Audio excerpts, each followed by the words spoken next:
Queridísimos amigos, son las 8 en punto de la noche de este jueves 6 de febrero del 2025. Estoy iniciando la transmisión en vivo este día jueves. ¿Y qué creen? Algo hay que hacer allá en la zona donde vive Pastor Delgado, porque se le fue la luz y se le fue la luz hace poco a Pastor Delgado. De tal suerte que estaba haciendo él, me dice, el promo del programa. Ahora se hizo un promo así, pues nada más se puso ahí al señor Donald Trump, troglodita Donald Trump, y se puso al otro troglodita Benjamín Netanyahu. Tanto peca el que jala la pata como el que amarra la vaca o algo así, ¿no? Va aquello. Ahora ya se dan cuenta. Bueno, entonces un saludo a Pastor Delgado. Voy a tener a Adrián Salvucci, una persona que yo respeto enormemente, que lo que dice no tiene desperdicio, que lo tienen censurado junto a Quique Romero, lo censuran. No quieren que se sepa, no hay tal democracia, no hay tal libertad de expresión. Obviamente no tienen acceso a los grandes medios de comunicación. De hecho, su compañero Quique Romero no le dice a los medios de comunicación. Y no se ofenda a las personas honestas que trabajan en algunos de esos medios. Él les dice mierdos de comunicación, los mierdos de comunicación, en lugar de medios. Así le dice Quique Romero. Voy a tener a Adrián Salvucci. Adrián Salvucci. Voy a saludar a las personas que... Entonces, Pastor no va a estar el día de hoy, espero que pueda estar el día de mañana, pero también mañana a las 12, o sea, al mediodía, estará una entrevista que le realicé al economista, historiador también en economía y jubilado del Banco de México, Eduardo, ay, se me fue el nombre, ahorita les digo. Entonces, ahorita les digo. Turrent, Eduardo Turrent Díaz, mañana a las 12, para tener otro tipo de enfoques, otro tipo de voces, ¿verdad? ¿Qué dice por aquí? Salvucci, nana y maciza. No entiendo eso, Eric, de salbuche, nana y maciza. Me vas a tener que explicar. Eso mañana. Y entonces lo cité a las 8:15. Son 3 horas más en Buenos Aires, Argentina. Entonces lo cité a las 8:15 y me va a hacer favor de estar. Entonces, él va a estar con nosotros en un breve espacio de tiempo, el breve espacio en el que tú estás, ¿no? Vámonos, ¿no? Parafraseando aquel. Bueno, ya no pudo hacer Pastor porque estaba en esta maniobra. Hay algunos cuestiones que le había pedido que reclutara para poderle dar sustento. Saludos desde Arizona. Ya no seguí, ya no sé. Oh, Guadalupe, hombre. Guadalupe, ¿por qué nos había abandonado? ¿Pero qué pues? ¿Qué le caímos mal, Guadalupe? Sí, sí, sí, también me simpatiza el Atlas. Nah. Excelente invitado, dice Guadalupe Macías. Un saludo a usted y a su querido hijo, Guadalupe Macías. Muy buenas noches, Rubén te saluda. Un colombiano desde Bogotá, Colombia. No conozco Bogotá, caramba. Tengo ese pendiente, conozco Perú, conozco Argentina, no conozco Bogotá. Un fuerte abrazo. Había unas chicas que bailaban, se llaman estampas colombianas. Onadis era una de este grupo que en México hicieron muy, muy buena labor y me invitaban a comer arroz con coco, pero no los estoy imitando bien, pero el arroz con coco. Por acá, Eligio Miranda con sus manitas aplaudiendo, pues qué padre, caray. El Ali Falcón Barragán, like número 56. Buenísimo, porque yo nací en el 56, en el año de 1956. Chascarrillo con un juego de palabras, Rubén, nada serio. Ya, este es Eric. No, está bien, yo también soy de chascarrillos, a mí me gustan las bromas y más con todo esto. Bueno, el día de hoy le pedí a Pastor, vamos a concentrarnos. Hay muchos temas, que la Constitución, que no invitaron a la Suprema Corte de Justicia, la grilla nuestra de cada día, en lugar del pan nuestro de cada día, la grilla nuestra de cada día. No nos la des hoy. Vamos a temas un poquito de impacto mundial, global. Y en ese sentido, miren, les voy a poner algo que de hecho escribí desde hace 2 días que terminamos el programa y de repente me di cuenta de todo, lo tuvimos que haber sacado en ese mismo día, pero se me fue el avión, la verdad. Pero les presento esto aquí, les voy a compartir pantalla, esto lo publiqué ya hace un par de días. No me gustó la foto que hice, la verdad. Ahí está, ahí la ven. En medio de este par de trogloditas, que en mi opinión, ambos pares a la vez juntos, junto a otros, al que ya se fue, o disque, bueno, al que saludaba fantasmas, estos personajes tendrían que estar en la cárcel, tendrían que estar tras las rejas. Criminales que llegan al poder, en este caso de países como el de Estados Unidos, que se presentan como emperadores imperiales, colonialistas, hoy por hoy, jueves 6 de febrero del 2025, que se prestan como tal, que se creen dueños del mundo, que pueden hacer a su antojo lo que se les pega la gana con los seres humanos, con los territorios, etcétera. Bueno, puse aquí en esta, vamos a ver si se está viendo. Sí, sí se está viendo ahí, miren, ahí está. Y la verdad me quedó fea, pero ya no me pude arrepentir a la hora de publicar. Entre los dos puse ante esto, ante esta estupidez, ante esta barbaridad, ante este cinismo de su megalomanía, de su enfermedad, de su psicopatía, ¿verdad? Estados Unidos tomará control de la franja de Gaza. Ah, sí, para que luego regresen, decía ya Marco Rubio. No, están malinterpretando. No es una limpieza étnica, decía el cubano americano Marco Rubio, secretario de Estado. Aquel que decía Jorge Ramos cuando fue a entrevistar allá a Venezuela, al de Venezuela, a este señor de Venezuela, Nicolás Maduro, y que regresó y que le dijo a un gran intelectual norteamericano que le tocó por la espalda. No, no, Marco Rubio está enterado de lo que hice. Marco Rubio, acuérdense, en aquella ocasión, Marco Rubio, y que conste que yo con Jorge, buena onda, me gustaría un día echar un cotorreo con él, pero en fin. Entonces puse aquí esto rojo que es Gaza, que de por sí ha habido un sufrimiento inconmensurable, que no se puede medir. Eso significa inconmensurable. Un sufrimiento satánico generado por entes satánicos, porque no los puedo llamar de otra manera, o diabólicos, o como los quieran llamar ustedes, para que no piensen que estoy en tesituras religiosas. Vamos a quitar las tesituras religiosas, el Big Bang, lo que ustedes, el origen de la vida en el agua, de Oparin, lo que ustedes ordenen y manden. Pero hay algo que tenemos un sentido común, todos ustedes que me están viendo, me hacen favor de verme ahorita en este momento, todos tenemos un sentido común de que matar es malo, salvo que sea en una estricta situación de defensa propia. Cada rato están con la hipocresía. Allá, en los Estados Unidos, de que Israel tiene el derecho a defenderse. Israel tiene el derecho a defenderse. Falacia, mentira, absoluta mentira con M mayúscula. Cualquier persona que se diga humana, humanista, atea, pero humanista tiene que reprobar esto. Cualquier persona que se diga religiosa, ya sea, ya sea del judaísmo, a las 9 también se conectará. Ah, Gregorio Luque, qué bien, me está avisando, pastor, que a las 9 también se va a conectar Gregorio Luque.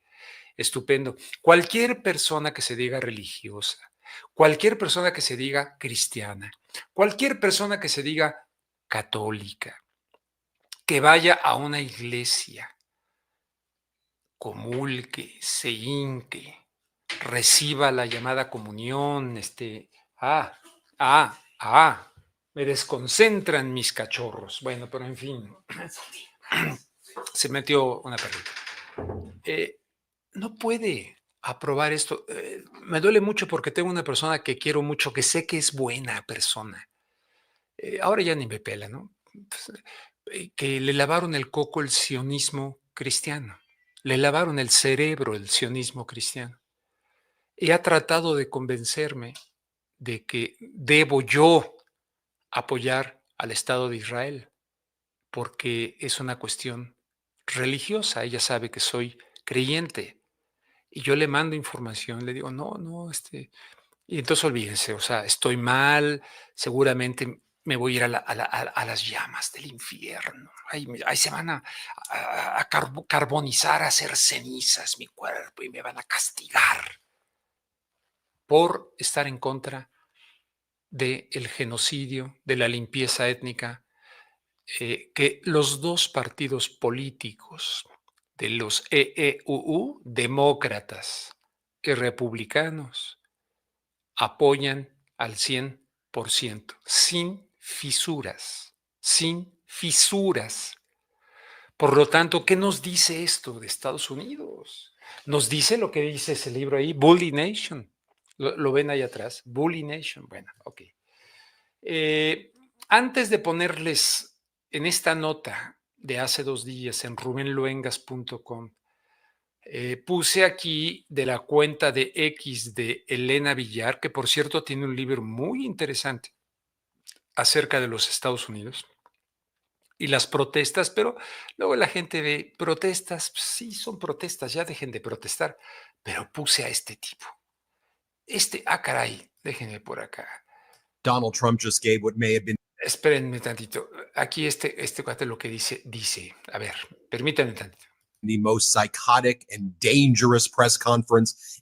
Dice que esto ocurrió entonces, acababa Donald Trump de hacer la más psicótica y peligrosa conferencia de prensa. Fíjense lo que está diciendo este hombre.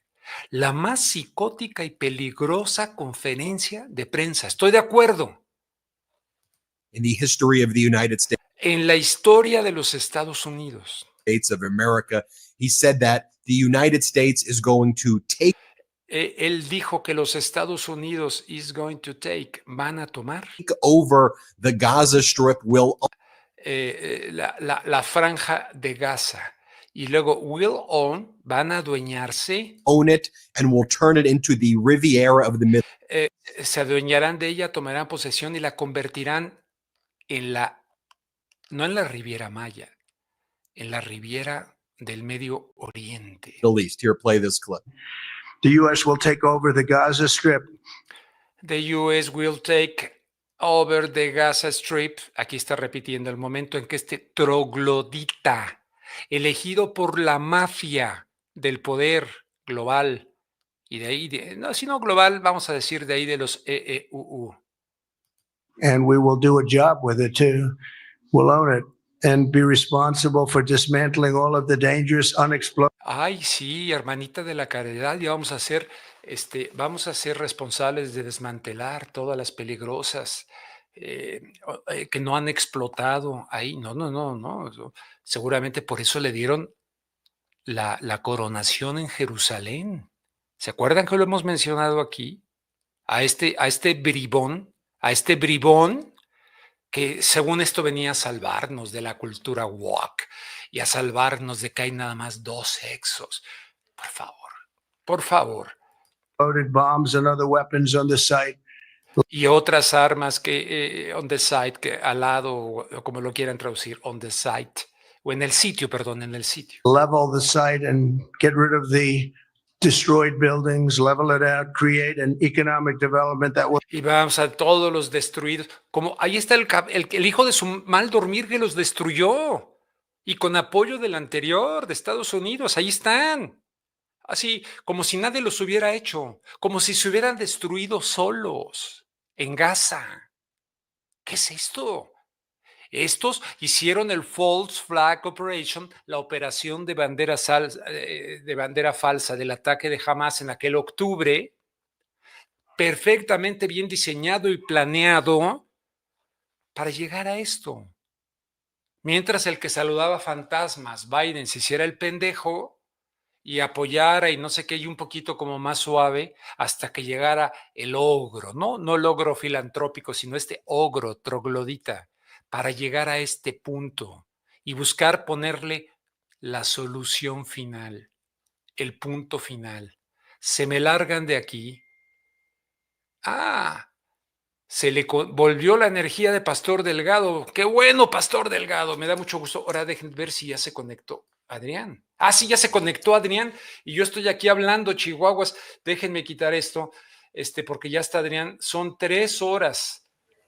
Adrián no había visto porque estoy solo, ¿no? Pastor. Y estaba yo aquí tratando de detenerme en esto que me parece una salvajada, un algo que ahí se discute del mundo como si fuera una declaración. Pero primero que nada, ¿cómo estás? Buenas noches. 8, 9, 10, 11 con 16 minutos allá en Buenos Aires, Argentina, Adrián Salvucci.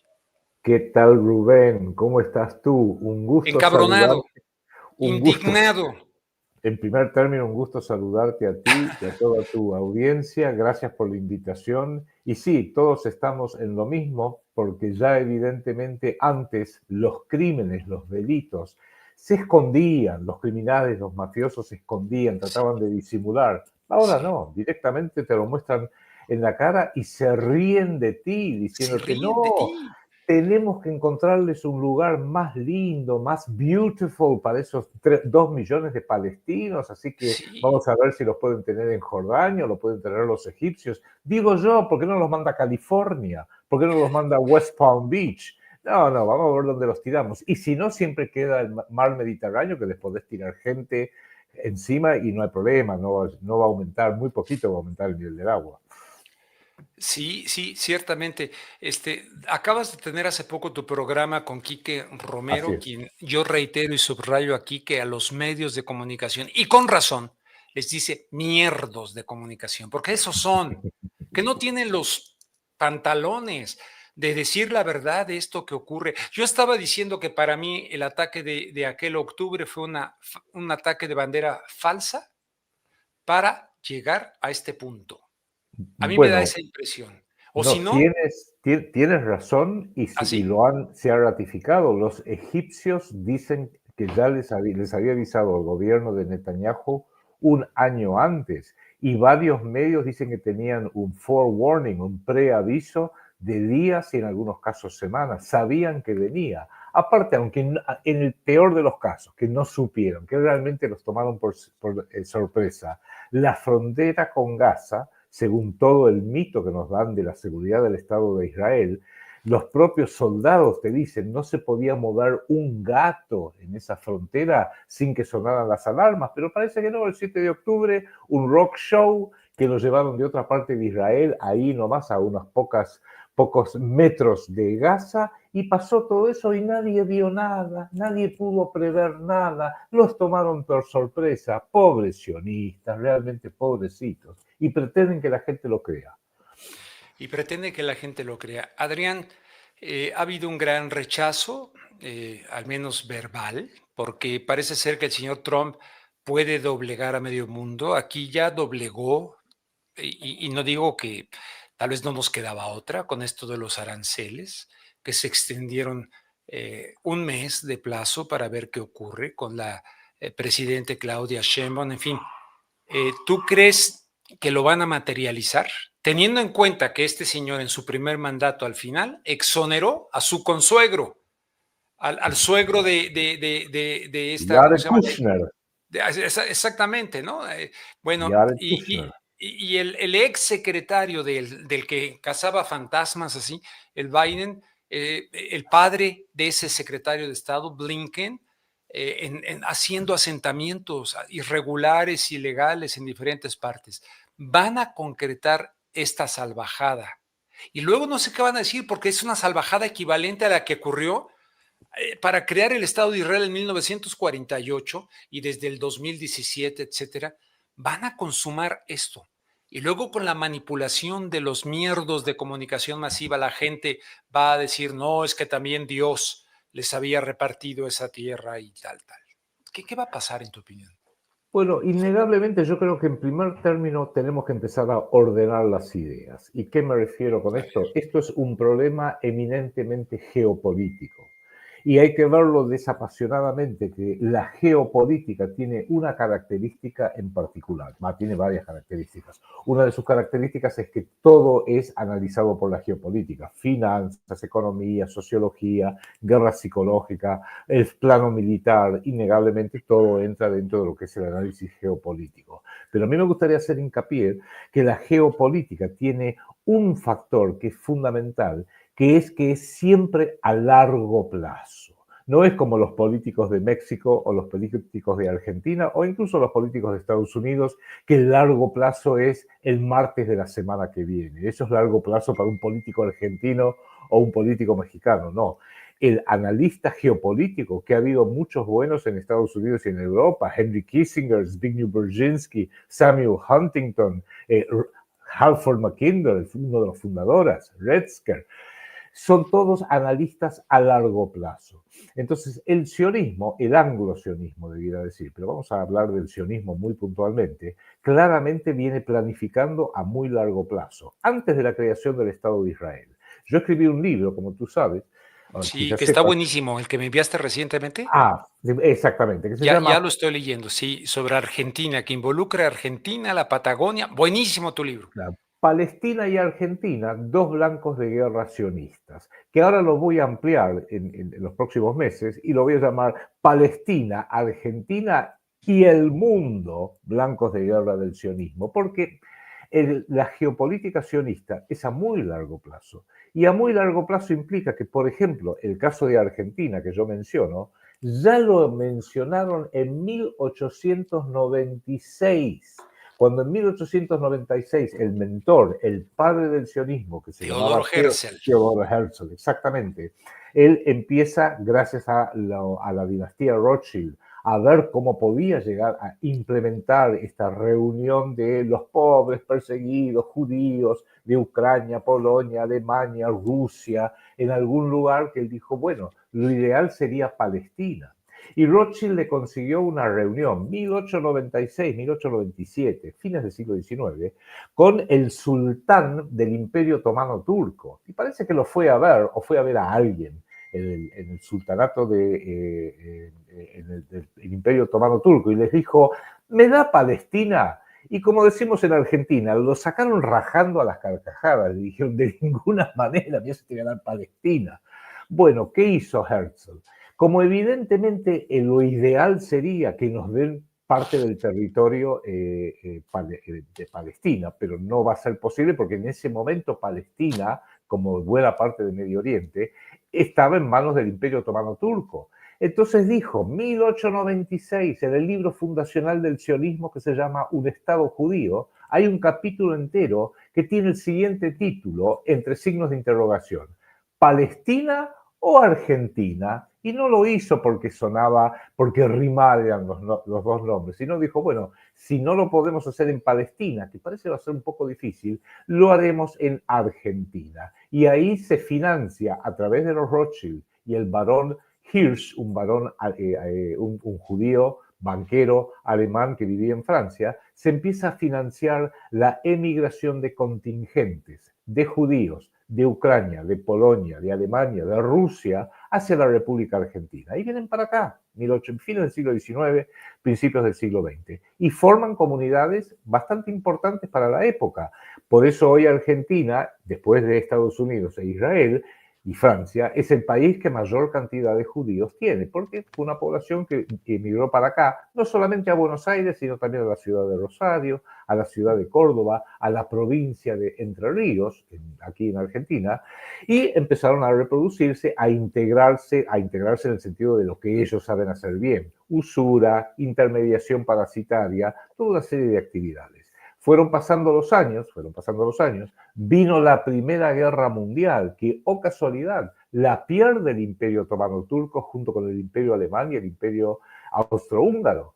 ¿Y qué es lo que hace Inglaterra? 1917. Dijo, bueno, como nosotros vamos a ganar la Primera Guerra Mundial, la Primera Guerra Mundial terminó en 1918. Ya en 1917 dijeron, pero la vamos a ganar. Así que emite el gobierno de su graciosa majestad en la famosa declaración Balfour. Balfour era el ministro de Relaciones Exteriores del gobierno de Lloyd George en 1916-1917. Y Sí, describe... Arthur James Balfour, con nombre Exactamente, completo. Arthur James Balfour. Y le escribe una nota al sionismo, a los sionistas, diciéndole: su graciosa majestad vería con mucho agrado que en Palestina, todavía no era de Inglaterra, pero no importa, pero que en Palestina se haga un Estado judío. Ajá. Vino la derrota el fin de la guerra de 1918, la derrota del Imperio Otomano Turco, y ¿qué hacen los democráticos británicos y franceses? Bueno, empiezan a despedazar el Imperio Otomano Turco. Francia se queda con lo que hoy se conoce como Jordania, Líbano y partes de Siria, e Inglaterra se queda, entre otras cosas, con el mandato de Palestina. Con lo cual, ahí ya Por empieza... los acuerdos Sainz-Picot, ¿no? Que hicieron Sí, señor, los acuerdos Sainz-Picot. Entonces, de ahí Sainz-Picot, sí. empieza a cobrar forma y van viendo cómo el anglo-sionismo puede ir introduciendo la idea de un Estado sionista, un Estado judío en Palestina. Van pasando los años, viene la Segunda Guerra Mundial, se inventa toda esta mitología, este mito histórico de una persecución terrible, 6 millones de judíos muertos. No voy a minimizar que sí hubo una persecución. El gobierno nacional socialista, es mi opinión y me hago cargo de esto, identificó muy bien cuál era el gran peligro de la zona y, como decimos aquí en Argentina, le puso cascabel al gato. Y el gato hace ruido cuando anda con un cascabel, pero bueno, perdió la Segunda Guerra Mundial Alemania y sus aliados, ganó Inglaterra, Estados Unidos notablemente, y ya había un enorme poder judío, un enorme poder sionista dentro de Estados Unidos, y mistifican esto de que hubo un holocausto, fuimos perseguidos, 6 millones de judíos muertos, que las cifras no dan, porque uno analiza las cifras propias de la comunidad judía previo a la Segunda Guerra Mundial y las que tenía post Segunda Guerra Mundial, y uno dice: ¿y dónde están los 6 millones? Porque evidentemente es una población que al día de hoy sigue siendo pequeña, pero no dan los números. Pero no importa, se hizo la mistificación, se hicieron History Channel, se hizo la lista de Schindler, se hizo toda una gran mistificación y se tomó ese número mágico de 6 millones, que no es casualidad que fue la misma cifra que usó un tal Adolfo Hitler en su campaña en 1928-1929, hablando de que había 6 millones de desempleados en la República de Weimar, en Alemania, antes de la Segunda Guerra Mundial, y él prometía: yo le voy a dar trabajo a esos 6 millones de desempleados que tenía la República de Weimar, y efectivamente gana las elecciones, porque no olvidemos que Adolfo Hitler subió democráticamente al poder en Alemania el 30 de enero de 1933 y empezó todo un proceso económico totalmente divorciado y separado de la usura y el parasitismo económico financiero. Utilizó la moneda alemana, el Reichsmark, como moneda soberana y no como moneda chiste, como se utiliza hoy en día el dólar o el peso mexicano o el peso argentino o el euro. Y efectivamente rearmó la economía de Alemania, rearmó Alemania y le dio un empleo a todo el mundo. Lo destruyeron porque evidentemente se le vino encima todo el mundo. Errores cometió, no cabe ninguna duda. No vamos a entrar a analizar esto. Y después de la Segunda Guerra dijeron: bueno, ya que esa cifra de 6 millones quedó tan impactada, la vamos a usar. Hubo 6 millones de muertos. ¿Por qué digo que es un mito? Porque de los 6 millones de muertos, yo tengo 72 años, y esto lo vengo estudiando hace muchos años, en la época de la ex Unión Soviética, cuando la ex Unión Soviética tenía la mitad de Europa, y Polonia era un país que estaba capturado por la ex Unión Soviética, en el campo de concentración de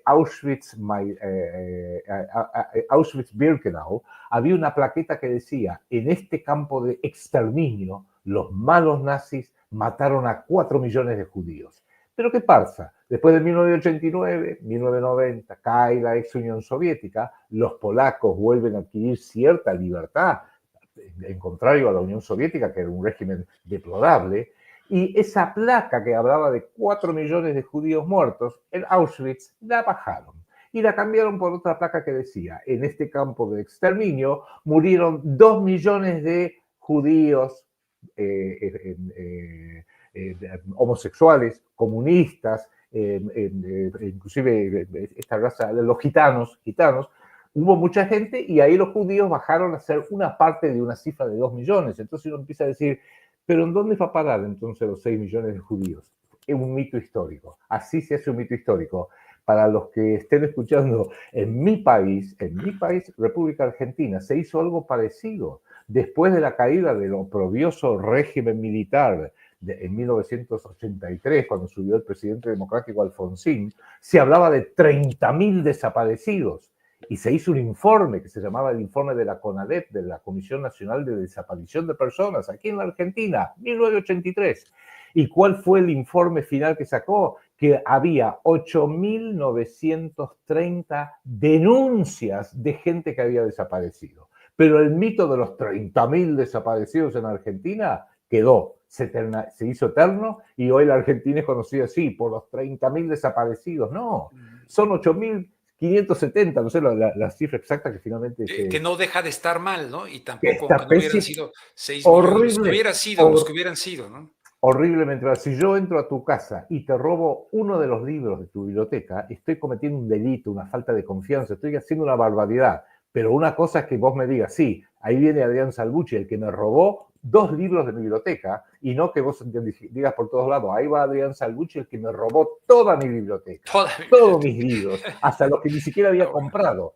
Bueno, esa es la mistificación, y eso se llama, vamos a poner el nombre que corresponde, propaganda política. Y la propaganda política es la manera como se viene generando el mundo, porque ¿qué es lo que requiere la propaganda política? A buenos técnicos, a buenos propagandistas, y a mucha plata, a mucho dinero para manejar The Washington Post, Fox News, NBC, CNN, The New York Times, The Economist, todos los medios de difusión. Sky News, México, BBC. Sky News. Y uno dice, bueno, y a ver, ¿y cuál es el grupo pequeñito, pero que dispone de cifras millonarias, billonarias, o como ya se ha puesto de moda en Estados Unidos, trillonarias, porque ya hablan de trillones de dólares? ¿Cuál es el grupo pequeño, pero muy bien armado, muy bien estructurado, que hoy dispone de trillones de dólares para propagar, entre otras cosas, no solamente crear guerras donde más le conviene, pero para propagar mitos psicológicos a través de los diarios, a través del History Channel, a través de libros, a través de académicos que escriben libros muy importantes? Y no es casualidad, y con esto cierro esta primera parte, Rubén, si tú me lo permites, una población, una comunidad como es la comunidad judía, que según sus propias cifras son apenas 16 millones de habitantes en todo el mundo, 16 millones en todo el planeta. Esto lo tomo de fuentes como The Jewish Virtual Library, el gobierno, el Ministerio del Interior del Estado de Israel. Dice, sí, en todo el mundo somos más o menos unos 17 millones de judíos. Que yo siempre esa cifra en mi libro hablo de 30 millones, porque la ley de retorno para poder volver a ser aceptado en Israel como un ciudadano no requiere que seas solamente judío. Puede ir un judío con su esposa, que a lo mejor o no es judía o solamente es una parte judía. O alguien que dice, mira, mi papá era cristiano, pero mi mamá era judía, y toda una serie de leyes. Bueno, cuando uno toma todas esas distintas opciones, son más o menos unos 30 millones de habitantes del planeta Tierra que tendrían derecho a pedir la residencia en el Estado de Israel porque son judíos, o más o menos judíos. Ahora bien, 30 millones, que es una cifra mucho más grande de la que ellos mismos suelen utilizar, es el 0,3% de la raza humana, que somos 8.000 millones de personas. Con lo cual, 8.000 millones de personas es la raza humana y 30 millones, que es toda la comunidad judía, aún con la mayor flexibilidad, es el 0,3% de la población. Ahora bien, pregunto, ¿esa comunidad en México, en Estados Unidos, en Argentina, en Europa, tiene el 0,3% de los multimedios?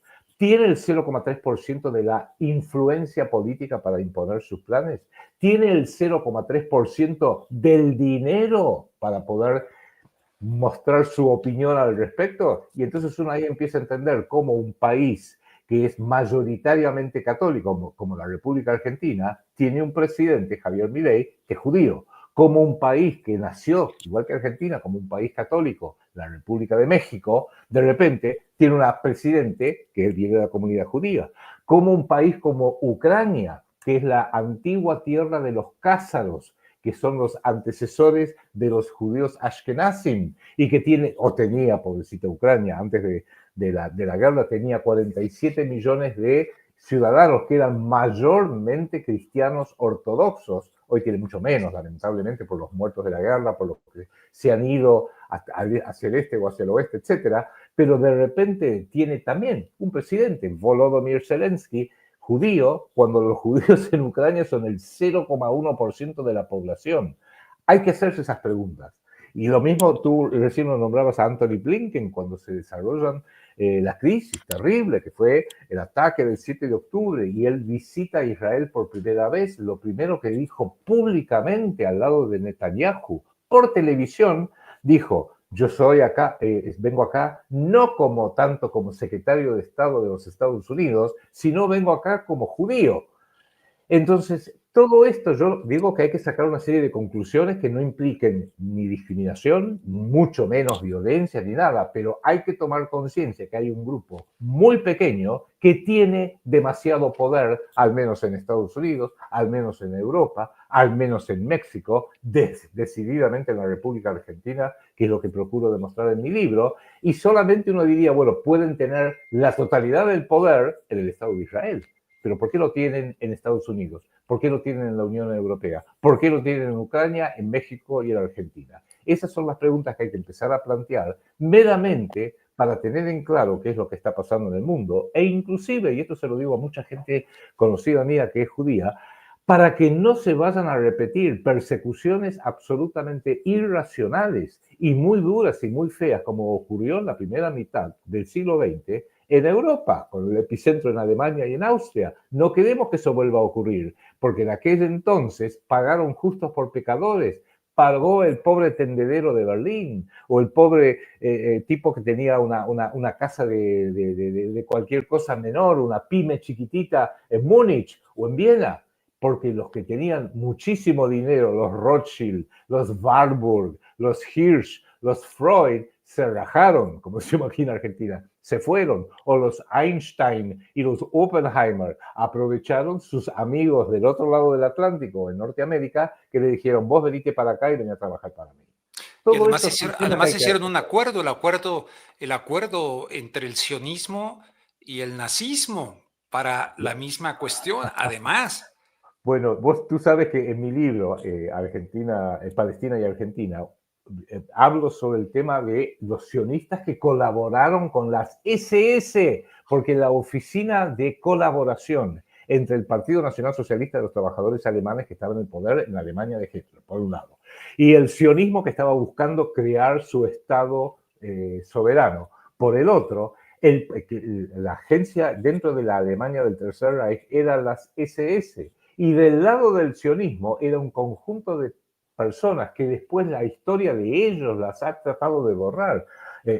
Por ejemplo, ha habido un montón de casos donde en definitiva eran los que estaban involucrados en hacer negociaciones. Por ejemplo, se sabe que el Adolf Eichmann, el famoso secuestrado en la Argentina, ex oficial de la SS, que era uno de los puntos de contacto entre el partido del Tercer Reich de Hitler y los sionistas, era un tal Adolf Eichmann. ¿Cuál era la virtud que tenía Adolf Eichmann? Que entre otras cosas hablaba hebreo. E inclusive muchos dicen, no lo he podido comprobar esto, porque tenía en parte también un familiar judío, etcétera, y los alemanes dijeron, bueno, perfecto, nos sirve para hablar con los sionistas, porque tenían el mismo objetivo. Los alemanes querían que todos los judíos se fueran de Europa, y los sionistas querían que todos los judíos se fueran de Europa a Palestina. Y los alemanes dijeron, está bien que vayan a Palestina, porque en este momento, estamos hablando de 1943-44, Palestina está en manos de los británicos. Así que le endosamos un flor de dolor de cabeza a nuestros enemigos británicos con los cuales estaban en guerra. Había una conjunción de intereses entre los alemanes del Tercer Reich y los sionistas. Lo que pasa es que, claro, luego Eichmann, que vino acá a la Argentina, lo secuestran de una forma absolutamente canalla, porque el gobierno de Arturo Frondizi, que fue un presidente argentino en 1961, decide va a hacer las celebraciones del 25 de mayo, que es la fecha patria, una de las fechas patrias aquí en Argentina, e invita por primera vez al gobierno del Estado de Israel que venga a la Argentina a participar de las fastas celebraciones del 25 de mayo, Día de Independencia Argentina. Y mandan de Israel por primera vez una aeronave de El Al, un viejo DC-7. Y pero viene a bordo un grupo del Mossad, que ya había hecho toda la inteligencia, ya habían ubicado donde estaba este tal Adolf Eichmann, con otro nombre, que trabajaba para la fábrica Mercedes-Benz aquí en Argentina, estamos hablando del año 1961, lo secuestran, lo drogan, lo suben drogado, secuestrado, en el avión de El Al y se retiran, se va a Israel. Tal es así que el gobierno argentino se quejó ante las Naciones Unidas y las Naciones Unidas le dio la razón a la República Argentina del presidente Arturo Frondizi, un gobierno civil de la Unión Cívica Radical. Pero no pasó nada, se lo llevaron allá, lo juzgaron y lo mataron. Y uno diría, ¿pero por qué hicieron eso? ¿Cuál era la razón? ¿Era por el honor del Estado de Israel? No, porque el señor Eichmann ya había dicho en un grupo pequeño, y se filtró la información, que probablemente estaba considerando escribir sus memorias. Y se escribía sus memorias, este señor Adolf Eichmann iba a decir, cuando yo estaba en Alemania y estaba en la SS de Hitler, y estaba en la oficina para la salida de los judíos, hablé con fulano, mengano, sutano, estaba ahí David Ben-Gurión, estaba Golda Meir, había muchos de los que eran los jerarcas, muchos de ellos violentísimos, Moshe Dayan, eran parte de las negociaciones, y qué dolor de cabeza hubiera sido eso. Pero claro, nazi muerto no habla, entonces prefirieron secuestrarlo. Todo ilegal, todo absolutamente ilegal. El sionismo hace prácticamente todas sus acciones públicas de la manera más ilegal posible, como estamos viendo en este momento, y con la estupidez de un presidente idiota, porque realmente Trump da pena, es una catástrofe. Esto va a ser la catástrofe que va a llevar al mundo, recordémoslo, al borde de una tercera guerra mundial, porque saben que manejan todo con el dinero. No es casualidad, por más que Trump tenga él mucho dinero, que el sionismo financió una parte importante de su campaña. Y sin ir más lejos, Miriam Adelson, la viuda del que fue el rey de los casinos de los Las casinos Vegas, en Las Vegas, sí. oficialmente dijo que le donó $100 millones a la campaña MAGA, Make America Great Again, con Donald Trump. Pero las voces reales hablan de $500 millones. Ahora bien, yo sé que Donald Trump tiene mucho dinero, no me cabe ninguna duda, tiene más dinero que vos y que yo juntos. Pero $500 millones para una campaña política en los Estados Unidos no viene mal. Adrián, ¿qué va a pasar con Gaza? ¿Van a sacarlos? ¿Va a aceptar Egipto? ¿Va a aceptar Jordania? Ellos dicen que no. Es que es un descaro verdaderamente, es un insulto a la inteligencia. ¿Los van a matar? ¿Qué va a pasar en tu opinión? Yéndonos a este punto en concreto. Bueno, trágicamente ya no podemos decir si los van a matar, porque hace 1 año y medio que los están matando. Bueno, ya se está razón. hablando de 60.000 muertos, la mayor parte de los cuales son mujeres y niños en Gaza.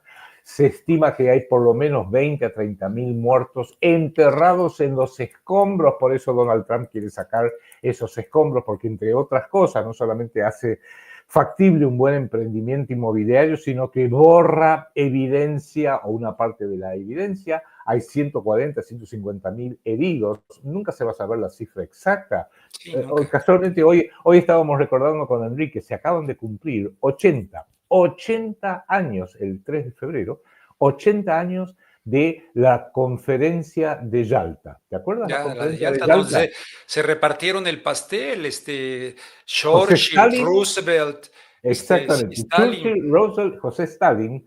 La conferencia de Yalta en Crimea, que lo que hoy supuestamente es Ucrania, se llevó a cabo del 4 al 11 de febrero de 1945. Se dividen el mundo. Deciden, bueno, vamos a manejarlo así. Esto lo describe muy bien Churchill en sus memorias. 2 días después, el 13 de febrero al 15 de febrero, Estados Unidos de día, la Fuerza Aérea Norteamericana de día, y la Fuerza Aérea Británica, la Royal Air Force, de noche, eligieron la ciudad de Dresde, que se había declarado como ciudad abierta, de refugiados alemanes que venían huyendo frenéticamente del avance soviético, bombardearon y destruyeron integralmente Gaza, y se estima que hubo entre 300 y 400.000 muertos. Dresden. Dijiste Gaza, Dresden. Sí. Perdón, Dresden. Ciudad en la que tuve la oportunidad de estar y verificar. Y hoy es una hermosa ciudad porque la han tenido que reconstruir. Entonces, pero guardan ahí los restos de los bombardeos y todo aquello. Claro, y si tú miras los documentos fotográficos de lo que fue el bombardeo hace 80 años de Dresden y lo que hoy es Gaza, uno dice, pero es la misma cosa, es exactamente lo mismo. Entonces pareciera que el aniquilamiento, el asesinato en masa, el genocidio es una de las prácticas llevadas a cabo permanente. Ahí tenemos. Oye, ¿sabes quién fue uno de los pilotos estadounidenses que bombardeó Dresden? No. Howard Zinn, el autor de la otra historia de los Estados Unidos, y él se convierte, él se arrepiente y narra cómo él bombardeó Dresden como militar de los Estados Unidos, piloto de los Estados Unidos, y de ahí parte a toda su nueva visión de la humanidad. Y ahí hubo un fuerte, fue uno de los, ahí está, de fuerte corriente revisionista estadounidense y británica también, porque tenemos muchísimos ejemplos. David Irving, por ejemplo, el historiador británico, donde ha habido un revisionismo. Pero claro, el revisionismo histórico ni remotamente recibe ni los premios, ni el apoyo de la prensa. Claro. Un libro revisionista de historia no está en el New York Times bestseller list. No, de ninguna manera. No va a existir. Y acá hay que entender algo que es una verdad de perogrullo, pero hay que decirla. Los que ganan las guerras ganan el derecho a escribir la historia oficial. Acá hay un cantante de una canción popular que, hablando de la época del peronismo y de Eva Perón, la letra de la canción dice, si la historia la escriben los que ganan, eso quiere decir que hay otra historia, la verdadera historia, quien quiera oír que oiga. Habla del peronismo, habla de Eva Perón, pero esto es una ley universal. El que gana la guerra gana, entre otras cosas, el derecho de decir, estos son los buenos, yo, gana el relato, los malos son aquellos. La narrativa. Exactamente, la narrativa. Bueno, hoy tenemos lo primero que tenemos que ver son todos los factores, como dice mi amigo Enrique Romero, discordantes de lo que está pasando y empezar no a escribir la contrahistoria, no, porque también una historia revisionista puede ser una historia falsa.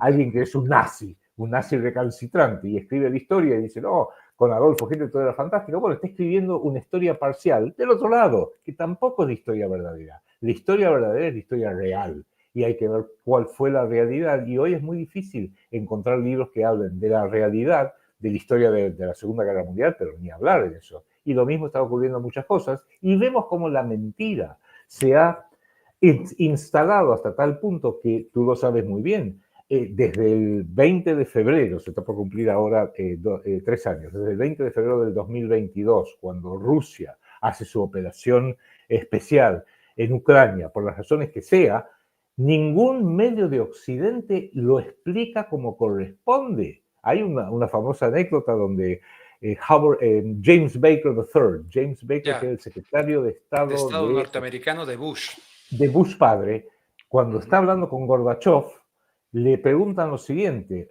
mire, usted va a estar, si estamos de acuerdo, le dice Gorbachev a James Baker, tirar abajo el muro de Berlín, perfecto. Sí.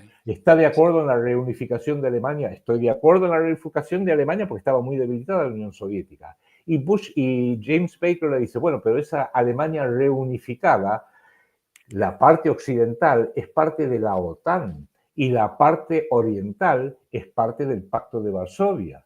Y le termina diciendo Gorbachev, un error histórico catastrófico. Bueno, yo creo que es una traición de Gorbachev. Una traición, sí. Le dice, bueno, que la Alemania unificada sea toda de la OTAN. Pero ojo, que no vayan a avanzar la OTAN ni una pulgada hacia Rusia. Y le dijo James Baker, pero por favor, pero ¿cómo va a pensar que nosotros vamos a hacer eso? De ninguna manera. Bueno, desde 1990. Y no firmó nada, Gorbachev. Oye, ya está, Pastor. Pastor, eso que está narrando Adrián tiene un nombre, los acuerdos de no sé qué, a ver si...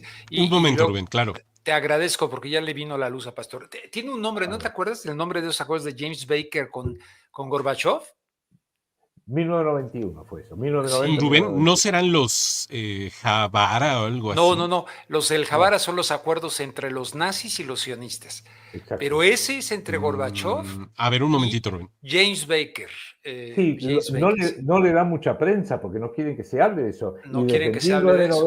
Desde la caída de la ex Unión Soviética hubo 4 oleadas de incorporación de países de Europa Central y Europa Oriental dentro de la OTAN. La última fue, bueno, Finlandia, los países bálticos. Claramente uno se pone en lugar de Rusia y Rusia de ninguna manera podía permitir que la OTAN se instale, la OTAN nuclear se instale en Ucrania. Aparte, recordémoslo, yo me crié en Estados Unidos, pero Estados Unidos, el pueblo norteamericano, jamás vivió el trauma que es una invasión. La ex Unión Soviética lo vivió y saben que las invasiones le vinieron siempre no desde Asia Central, sino desde Europa Oriental, Alemania, Napoleón. Es histórico. Napoleón invadió desde Francia, que queda en Occidente. Oye, ¿son los Minsk? Perdón que te interrumpí. ¿Son los Minsk o son otros? No, los acuerdos de Minsk son... Sí, son otros. 2 más 4, ahí está. Son los 2 más 4. Perfecto, exactamente. 2 más 4, exactamente. Eso es los 2 más 4. Esos son. Bueno, gracias, Pastor. Gracias, finalmente. Innegablemente de esto se habla muy poco porque cuando uno lo mira con cierta, como lo hacemos nosotros, tú desde México, yo desde Argentina, yo no estoy involucrado ni con Polonia, ni con Ucrania, ni con Rusia, ni con nada, pero lo miro y digo, los entiendo a los rusos. Es como si Rusia hiciera un acuerdo con México y México empezara a tener bases militares rusas. Estados Unidos no le gustaría, diría la verdad, es inadmisible. Como hizo John Kennedy cuando quisieron instalar los soviéticos en 1961 los misiles en Cuba. Era lógico, era atendible y lo manejó muy bien Kennedy, porque a pesar de todos los militares hawkish que tenía, los que querían ya hacer la guerra y desatar una tercera guerra mundial, John Kennedy y el hermano lo manejaron muy bien, y Adlai Stevenson, que era el embajador norteamericano en la ONU, lo manejaron bastante bien y todo se desinfló, gracias a Dios. Yo me acuerdo, tenían 8 años, 9 años, mi padre, éramos inmigrantes, vivíamos en Nueva York y mi padre estaba preocupado porque ya habían dicho que iban a llamar a la reserva, inclusive a los extranjeros, y mi padre tendría 35 años, no sé, 40 años en ese momento. O sea, hay que entenderlo, pero como no se lo dan al pueblo norteamericano, le dicen, no. Es la versión siempre simplificada. Estaba todo bien en Europa y el 24 de febrero del 2022 se levantó de muy mal humor Putin y dijo, bueno, me duele el estómago, voy a invadir Ucrania. Igual que en la historia de la Segunda Guerra Mundial. Había una paz en Europa fantástica, estaba todo hermoso y el 1 de septiembre de 1939 Hitler dijo, me duele panza, voy a invadir Polonia. No es así, no es así. La gente tiene, pero hay que mostrarlo en forma grotesca para que la gente abra la mente. Nosotros con Enrique Romero tenemos como un leitmotiv de nuestro programa, pensar con el cerebro propio. Y pensar con el cerebro propio implica también buscar las fuentes y no tomar la fuente no errónea, sino la fuente incompleta que da. Por lo menos contrastarla, hacer el esfuerzo de contrastarla y con la conciencia de que nos esconden la verdadera historia. Eso es obvio. Sí, señor. Oye, Adrián, no quiero abusar de tu horario. A tu disposición. Yo soy de tiro largo, no tengo problema. Sí. Bueno, oye, pero tiene Pastor por acá un video. Me decías, Pastor, del plan de Trump. Entonces, si lo quieres poner. Y también, ya sabes que se dice, aquí lo decía Jesús Reyes Heroles, en política la forma es fondo. Luego también tiene Pastor un video en el cual el señor Trump, tan decente, tan correcto, que incluso se ha puesto muy troglodita, con otros. A este señor hasta le jala la silla, ¿lo viste? ¿No lo viste? Le pone la silla para que se siente, ¿no? Mira, a ver, Pastor, adelante.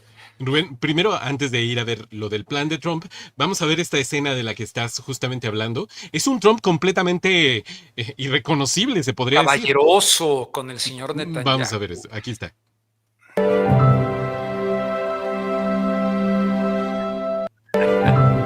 caballero. ¿Quién es ese? Bueno, Rubén, acá hay que Sí. decir algo. Donald Trump, para mí, él es el presidente de los Estados Unidos, pero creo que si lo redefinimos su función, ya no como presidente de Estados Unidos, sino como el Chief Executive Officer, el CEO de los Estados Unidos, cosa Sí. que es durante 4 años, Sí. y redefinimos a Benjamin Netanyahu como el presidente de buena parte de Occidente, ahí las cosas empiezan a aclararse, porque es el presidente de esta mega empresa semiglobalizada sionista y el Chief Executive Officer de su oficina más importante, que no cabe ninguna duda que es Estados Unidos. Hay que empezar a redefinir, y muy importante también en el caso de Trump, hay que entender las diferencias desdibujadas que hay entre lo público y lo privado. Los políticos, la mayoría de los políticos, Netanyahu, por ejemplo, Joe Biden, no cabe ninguna duda, supongo que Claudio Sheinbaum y la mayoría de los políticos, lo que son la clase política, son públicos, vienen de su actividad pública. Joe Biden fue senador durante 50 años prácticamente, vienen del área pública. Pero Donald Trump no. Donald Trump es un empresario privado y es muy buen negociador. Por eso está haciendo todas las cosas, porque Donald Trump sabe cómo decir, voy a ir a tu casa, Rubén, y si no me das todos los libros de tu biblioteca, te la voy a incendiar. ¡Qué barbaridad lo que dice este argentino loco! Y después lo aminora un poco. Bueno, está bien, te doy una semana para que me des alguno de los libros. Bueno, te doy 2 semanas y quiero 5 libros en particular, porque sabe negociar, pero primero avanza. Entonces, ¿cómo avanzó? Ni bien asumió, dijo, Canadá va a ser el estado número 51. Groenlandia me lo voy a quedar yo, te guste o no te guste, porque es una cuestión de seguridad nacional. El canal de Panamá lo quiero de vuelta. Y ahora dijo, me voy a quedar con Gaza y voy a hacer un gran Y emprendimiento. el Golfo de México ya no es Golfo de México, es Gulf Golfo of de... America. Lo cual es una supina ignorancia histórica, o sea, es un ignorante total respecto de la historia de España, de la historia de Iberoamérica, de la historia del mundo. Pero dejémoslo pasar. Y por supuesto va a construir Trump Towers en distintos lugares, con lo cual no sé de qué se quejan los gazatíes. Van a tener una hermosa Trump Tower con todas las letras ahí en Gaza. Claro, debajo del Trump Tower va a haber 60, 70, 100.000 cadáveres de chicos, de mujeres, pero bueno, son gente que no tienen importancia porque se llaman Fátima, se llaman Ali, se llaman Muhammad. Tú sabes que de la misma forma que te debe pasar en México a ustedes y nos pasa a nosotros aquí en Argentina, que te dicen en los diarios, mira, la tasa del dólar, hoy el dólar cuesta tantos pesos mexicanos. Aquí en Argentina, que somos psicópatas del dólar, cuesta tantos pesos. Habría que hacer también la tasa de cambio entre las personas. Un israelí, ¿cuántos palestinos vale? Evidentemente, un israelí, un soldado israelí, un secuestrado israelí, por Dios, qué valor que tiene. Vale, no sé, 1 millón de palestinos, 2 millones de argentinos, no me cabe ninguna duda. Por eso a mí me preocupa tanto que uno de los blancos inminentes del sionismo planetario es la República Argentina, y lo dice el fundador del sionismo hace 132 años. Sí, es increíble. No es de ahora. No es de ahora, evidentemente. Oye, Pastor, tiene por aquí el plan de Donald Trump, que tuvo 4 años para, yo creo, meterle a todos estos planes, porque él sabía que iba a regresar, hombre. En Estados Unidos sabían que iba a regresar, eso que la democracia. Yo no me creo ese cuento. Pastor. Aquí está Rubén, vamos a verlo directamente. ¿Ya te enteraste? Estados Unidos dijo que hay que sacar a los palestinos de la Franja de Gaza para hacer una ribera turística. La Franja de Gaza, ¿verdad? Ahí junto a Israel, tiene 40 kilómetros de playa que dan justo a las bellas aguas del mar Mediterráneo. Así que Trump quiere adueñarse de esa franja para hacer un bello desarrollo. O sea, ya se les antojó a los americanos. El yerno de Trump, Jared Kushner, ya ves que es esposo de la hija de Trump, Ivanka Trump, mencionó en una entrevista hace un año que la Franja de Gaza tenía un potencial enorme para desarrollar inmuebles junto a la costa. Los palestinos deberían dejar Gaza para irse a Egipto. O sea, váyanse porque aquí queremos hacer negocio. Arabia Saudita evidentemente se negó enérgicamente a la propuesta de Trump y se inclinaba a la creación de un Estado palestino independiente, o sea, que finalmente se le reconozca como un país. Turquía, Egipto y Jordania también condenaron la idea de Trump. Evidentemente la organización terrorista Hamas dijo que era una propuesta ridícula. También se pronunciaron ahí diferentes líderes allá en la ONU, en España, Francia, Alemania, Reino Unido, Brasil, China.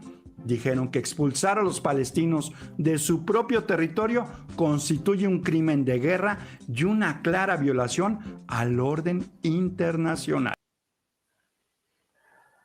Fíjate, una cosa muy Gracias. importante de este video, que es muy, muy importante y gracias por aportarlo, es que también hay un problema de navegación, que también hay que siempre tener muy presente los pasos de navegación. Por ejemplo, el sur de Arabia, donde están los hutíes, el estrecho de Hormuz, donde pasa el petróleo iraní a China, entre otras cosas. Y también el canal de Suez, bueno, el canal de Panamá, que lo acaba de mencionar específicamente Trump hace pocos días, ni bien asumió, se lo tenía bien guardado en la manga eso. Pero también el canal de Suez, que pasa por Egipto, por eso Egipto está bajo muchísima presión, aparte de que no es confiable el gobierno de Egipto, es insuficiente. Y hay un viejo proyecto que viene de los años, fines de los años 50 y de los años 60, de hacer un nuevo canal que pasaría nada más y nada menos que por Gaza, porque sería Correcto. el canal Ben Gurión, que sería mucho El más canal amplio. Ben Gurión, correcto.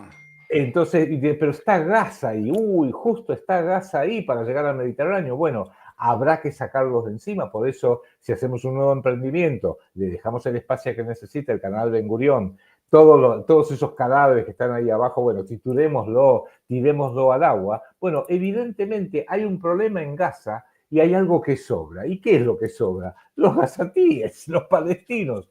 Entonces, bueno, o los pasamos para otro lado, se los mandamos a Egipto, se los podemos mandar a Jordania. Digo yo, mándenlos a California, mándenlo a West Palm Beach, ¿por qué no? Ya que hay tantos lugares beautiful, como dijo el presidente Trump, que se los puede mandar. O mándenlos adentro del Mediterráneo, porque el Mediterráneo es un mar bastante amplio y su nivel no va a subir demasiado porque tienen 2-3 millones de palestinos.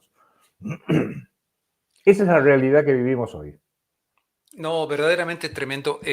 Oye, nada más, así como para puntualizar con personas que nos están viendo. Estos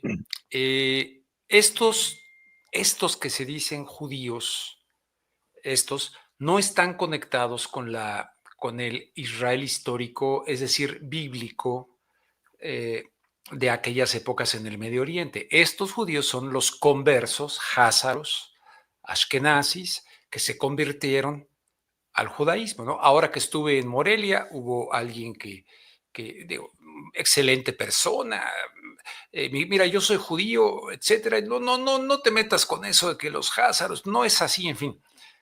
Mucha gente todavía sigue pensando, aunque tú les llamas los peatones del Mar Rojo, en realidad esos peatones del Mar Rojo no tienen ni siquiera la fisonomía de estos judíos de ahora. Esto me interesa que al margen de pasiones y todo, la gente lo entienda. Qué importante lo que acabas de tocar. Yo también esto lo indico en mi libro. Obvio que no es idea mía. El primero que realmente escribió ampliamente sobre esto era un judío de izquierda, ateo inclusive, que se llamaba, no me recuerdo justo ahora el nombre, bueno, ya me va a venir el nombre, que es el que escribió un libro que se llamaba La 13ª tribu, en los años 70, donde dice justamente que la 13ª tribu, que no es bíblica, son los cázaros, que son los descendientes de lo que hoy es el sur del Líbano particularmente. Y también varios historiadores judíos y analistas sociólogos judíos, por ejemplo, Shlomo Sand escribió también historiador de la Universidad de Jerusalén, creo que se llama La invención del pueblo judío. Sí. Ilan Papé, que aquí lo tengo. Ilan Papé, ahí está, bueno. La cárcel más grande de la tierra, sí, que me lo robe Trump, pero que lo asuma. Y fíjate tú que cuando se habla, porque acá entramos ya en lo que es la mitología más canallesca que se puede imaginar. Si tú lo que estamos hablando ahora, el solo hecho de tocar los temas que estamos tocando ahora, de la manera que lo estamos haciendo, si lo escucha la Liga Antidifamación, la ADL, Anti-Defamation League, o la DAIA aquí en Argentina, o la Organización Sionista Mundial, diría Rubén Luengas, Adrián Salvucci, dos antisemitas. Sí, sin duda. En primer término, ¿qué es un semita? Y Pedro Salmerón, un historiador izquierdista aquí, diría, lenguaje nazi está utilizando Rubén Luengas. Yo hago las siguientes preguntas. Perfecto. Antisemita. Primer pregunta, ¿qué es un semita? Porque un semita, en realidad, los Ashkenazim, que hoy son es la clase dirigente judía, son mayormente pelirrojos, rubios, tez muy clara y ojos claros. Por ejemplo, el ministro que ahora se fue, Bezalel Smotrich, los vemos inclusive en sus figuras más famosas. Esta hermosa actriz norteamericana que es muy sionista, que es judía, Scarlett Johansson, una belleza rubia. Y yo pregunto, ¿qué sangre semita tiene? Nada. No tiene una gota de sangre semita. No tiene Ahora bien, gota de sangre semita, claro. Si queremos hablar de semitas y de antisemitismo, bueno, ¿qué está pasando? ¿Qué pasó en Irak, que son todos semitas? Los destruyeron.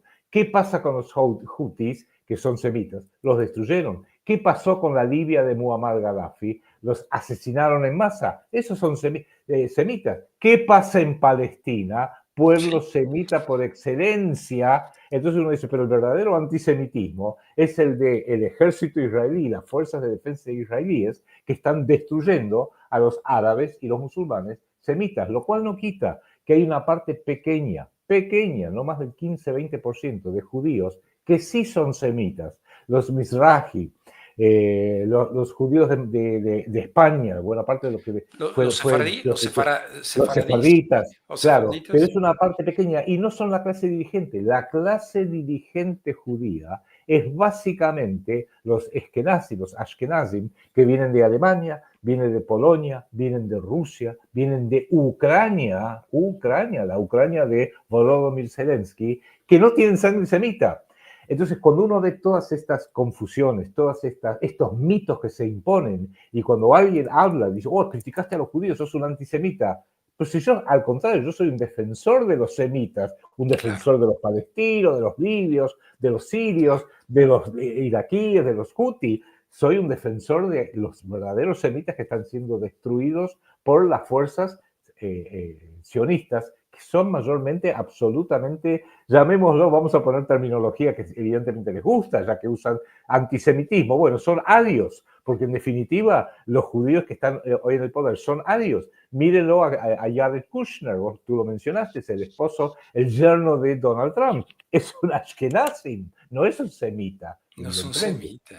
Bueno, esto es lo que hay que empezar a que la gente tome conciencia. Yo lo traté de hacer en mi libro mencionando estas obras de Arthur Koestler, Arthur Koestler, que fue uno de los primeros, es norteamericano, que escribió la 13ª tribu, donde decía, hay todo un grupo mayoritario de la colectividad judía que no desciende de ninguna de las tribus bíblicas. Por eso lo llamó la 13ª tribu, porque las tribus bíblicas son 12 y estos vienen de la 13ª tribu.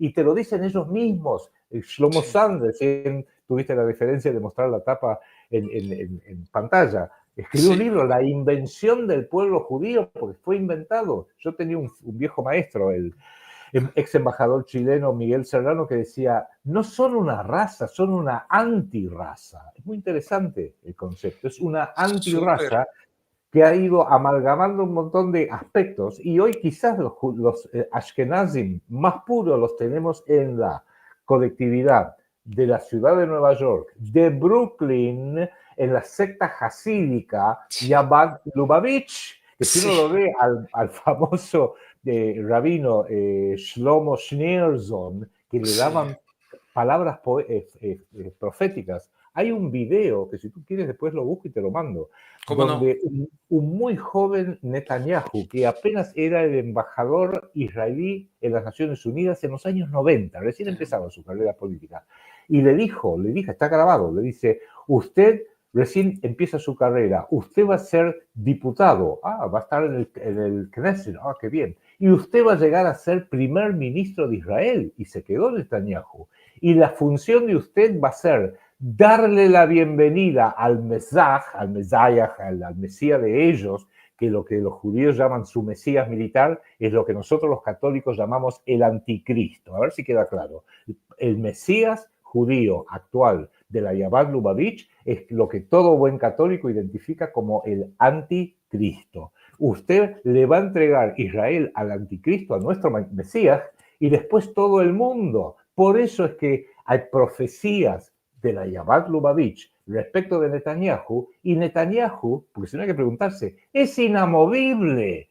Tiene juicios él y la mujer por corrupción, por robo, y está todo bien. Lo mismo con Zelensky. ¿Cómo se explica que Zelensky, que ha perdido el apoyo de buena parte incluso de la Unión Europea, de la OTAN, y sigue estando ahí y sigue diciendo, mándenme más armas, quiero armas nucleares, y sigue atacando, acaba de bombardear hace pocos días la segunda refinería más grande de Rusia, y no pasa nada? Entonces yo digo, ¿cuál es el secreto poder de estos señores? Se llamen Netanyahu, se llame Claudia Sheinbaum, se llame Javier Milei, que tienen este poder enorme. Y aclaro lo siguiente, Javier Milei hace unos meses dijo, el señor primer ministro de Israel y yo estamos emparentados, y tiene razón, porque el papá de Benjamín Netanyahu era un polaco que se cambió el nombre a Netanyahu, pero su nombre original era Milejkovic. Oye, esa sí no me la sabía. No. No me la sabía, qué interesante está eso. Fíjate, si quieres, fíjate en Wikipedia y pone el padre de Benjamín Netanyahu, va a decir, él es un inmigrante polaco que se llamaba pastor, originalmente, padre de Benjamín Netanyahu, claro, Milejkovic. Por eso Javier Milei, obviamente que también se explica mucho más fácilmente su judaísmo recalcitrante, porque es Milejkovic, y dijo, no sé cómo dijo, el tatarabuelo o el bisabuelo de Netanyahu, y mi bisabuelo, ahí está, Benzion Netanyahu, ahí está, y te lo dice, Milejkovic. nacido como Benzion Milejkovsky. Y entonces, qué bárbaro, esa sí no A me ver, la sabía. Rubén, los datos, la información están delante de nuestras propias caras y ni siquiera se toman el trabajo de ocultarlo. ¿Por qué? Porque saben que están muy cercanos a dominar el planeta entero. Punto. Entonces ya no tienen por qué disimular, no quieren esconder nada, sino nos quieren mostrar en la cara. Acá mandamos nosotros, y lo vimos caer recién con Donald Trump. Donald Trump dijo, llegó el jefe, mejor le abrimos la silla para que se siente. ¡La pucha!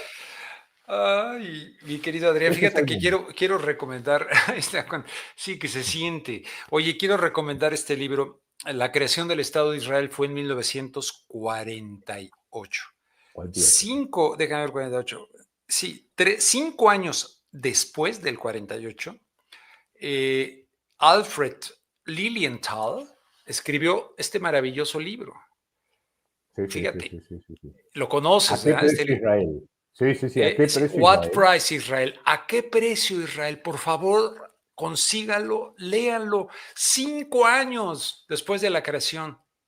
Y pone, este hombre se adelanta a lo que estamos viendo, y por eso pone esa cuestión, y en llamas. Es maravilloso este libro, que evidentemente es muy difícil de conseguir y que está muy censurado, como todo lo que va en contra de esta línea. Y hay una particularidad de ese libro que me permitiría resaltarlo, que yo lo pongo en mi libro, que es reciente.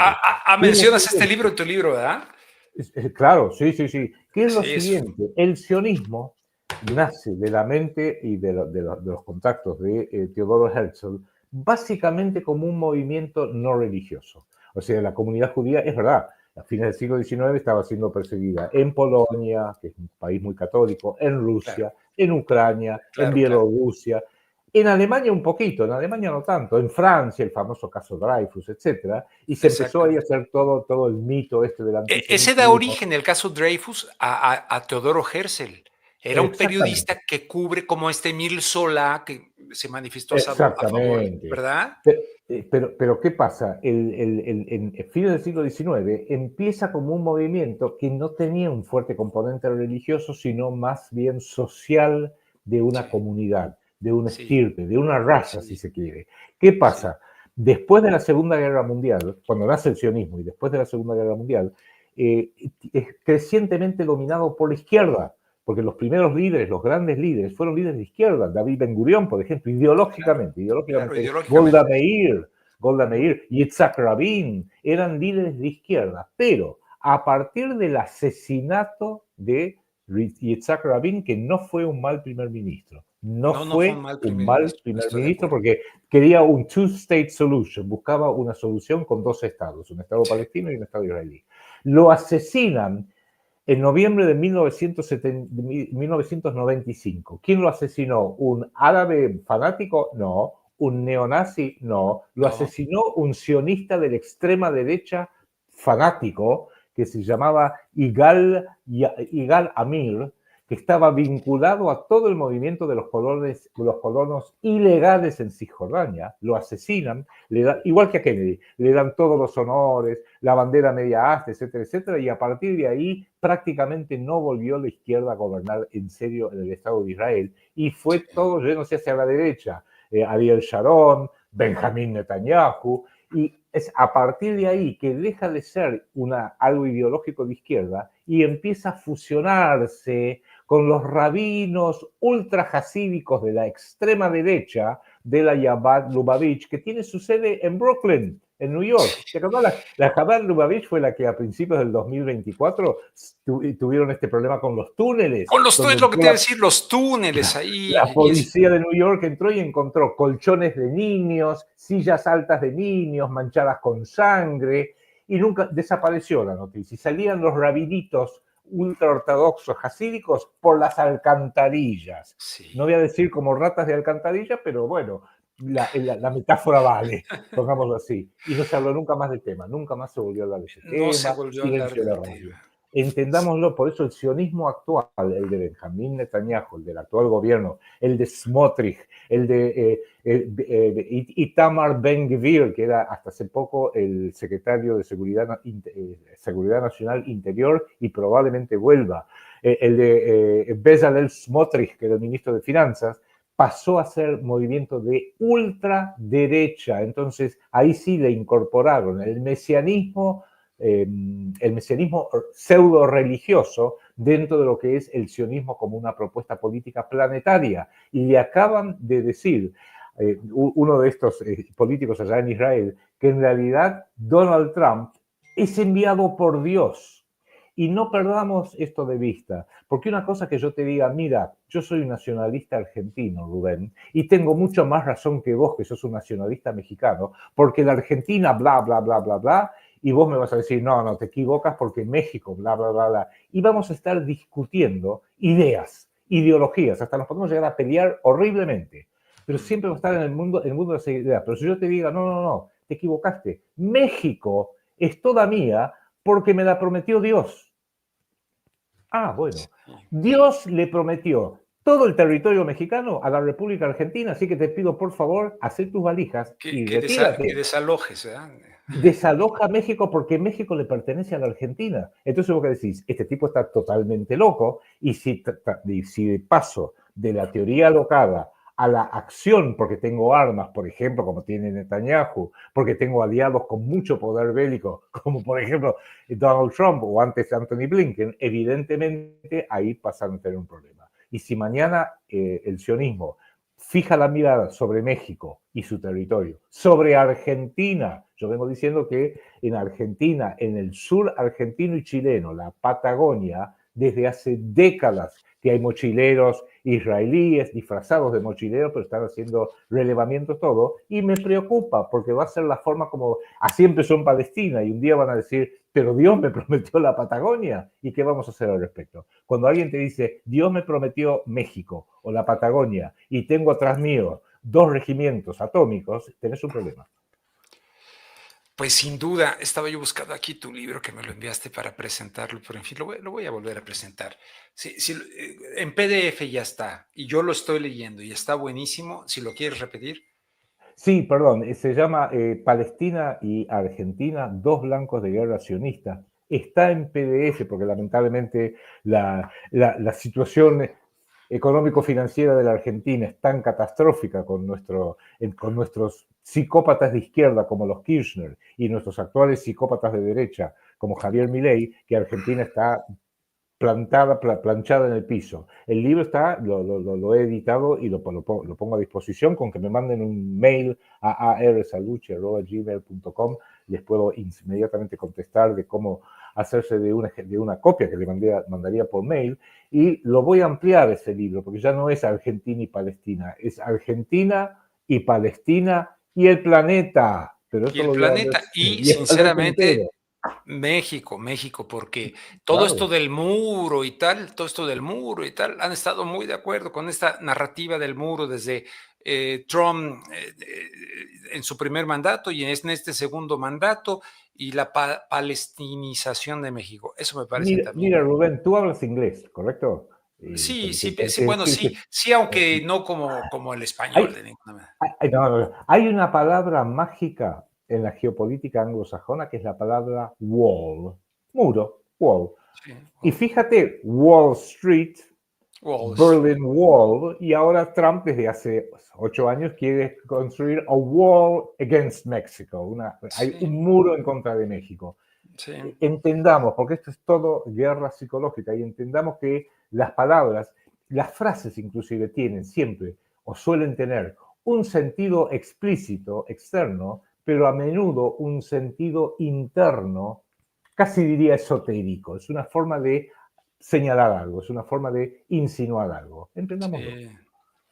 Hay que Sin ampliar la duda, visión. hay que ampliar la visión. Mi querido Adrián Salvucci, te mando, y no es así muletilla, te mando un fuerte abrazo, recíbelo, un abrazo de corazón abierto, en verdad, y te agradezco mucho que hayas aceptado la invitación de reflexionar sobre este tema tan espinoso que nos coloca ante ciertas audiencias como, mira, como tú ya lo dijiste, pero creo que la gente merece que haya personas que digamos la verdad, y la verdad se ha dicho. Te agradezco mucho. Y yo te agradezco muchísimo a ti por haberme dado esta invitación, sin ningún tipo de limitación. Me gustaría después, si puede ser, tener el link para también poderlo compartir con No, amigos aquí claro. en la zona del Río de la Plata. Y te mando un fuerte, fuerte abrazo. Y Y sigamos salúdame combatiendo mucho como a tú. Quique Romero, a Enrique Romero, Sí, señor, sí, señor. que luego me voy a poner celoso de ustedes, porque luego mi esposa está escuchándolos a Quique Romero y a ti. ¿Qué escuchas? A Quique Romero y a Adrián Salvucci, a mí ni me pela. No, es cierto. Un Fuerte fuerte abrazo. abrazo. Chao, chao. Pastor, qué bueno que te regresó la luz, Pastor. Rubén, pues a tiempo alcancé todavía a disfrutar de esta plática con Salvucci, Qué bueno. buenísima, y pues bueno, alcancé también a poner una que otra cosilla, y que hay que, después de que ya hablemos con nuestro amigo Gregorio, que ya está conectado, Sí, también conectar que de hecho uno de los más sionistas de Trump, que es este Marco Rubio, precisamente, que está completamente de acuerdo en vaciar Franja de Gaza, curiosamente anda en pláticas con De la Fuente, que ya hemos hablado, que es abiertamente sionista, parte del gobierno de Sheinbaum, pero más adelantito lo menciono. ¿lo podemos? Perfecto. Y don Gregorio Luque, mire, aquí lo tenemos con su camisa roja, a don Gregorio, invariablemente. Y no sé qué trae aquí colgado aquí, que es, a ver. Sí, porque con esto del esoterismo y la simbología masónica, Es mi madre. es tu mamá, sí. Mi querido Gregorio.